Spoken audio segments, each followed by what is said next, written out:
رمضان کا سب سے بڑا وظیفہ قرآن، رمضان کا سب سے بڑا وظیفہ قرآن۔ لیکن قرآن سے ہی پڑھے۔ بہت سارے قرآن تو پڑھ رہے ہوتے ہیں، سپیڈ مار رہے ہوتے ہیں، پتہ نہیں کیا پڑھ رہے بھائی۔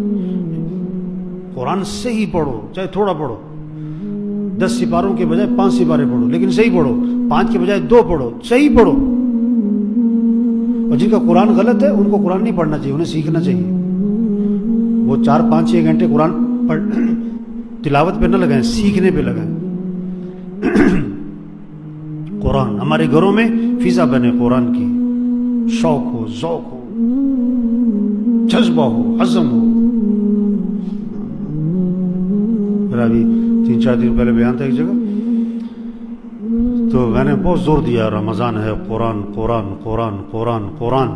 تو ایک ساتھی آیا میرے پاس، کہنے لگا جی آج کل جب سے رمضان شروع ہوا ہے روزانہ ایک قرآن ختم کر رہا ہوں۔ ہیں ایسے لوگ بہت ہیں۔ تو قرآن، ذکر، دعاؤں کا اہتمام، لایانی سے بچے، لایانی سے بچے، اپنے وقت کی حفاظت کرے۔ اور سب سے بڑا لایانی کا آلہ اس زمانے میں کیا ہے؟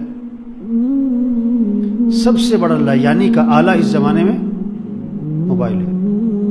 اسے دیکھو موبائل پہ لگا ہوا ہے، موبائل پہ لگا ہوا۔ اس رمضان کے مہینے میں موبائل کو سائڈ پہ کر دو۔ جو وقت نماز پہ لگتا، قرآن پہ لگتا، ذکر پہ لگتا، دعاؤں پہ لگتا ہے، وہ کہاں لگ گیا؟ موبائل۔ اس مہینے میں کوشش کریں آنکھوں کی حفاظت کریں، غلط دیکھنے نہیں، زبان کی حفاظت کریں، بالکل نہیں غلط بولنا، کان کی حفاظت کریں، بالکل غلط نہیں سننا ہے۔ پھر ہو جائے گی غلطی، پھر اپنے آپ کو صحیح کرو۔ محاسبہ اپنا اپنا کریں، دوسروں کا نہ کریں۔ علم کا تقاضا ہے اپنی زندگی اس پر پیش کرو، میری زندگی اس کے مطابق ہے کہ نہیں۔ دوسروں کی زندگیاں مت پرکھو۔ جو علم کے آنے پر دوسروں کی زندگیاں پرکھتا ہے، یہ علمی تکبر ہے۔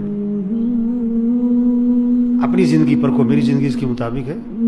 اپنا اپنا محاسبہ کریں، ہم سب میں غلطی ہیں، اپنی زندگی سے غلطیاں نکالیں، غلطیاں چنیں، غلطیاں چنیں۔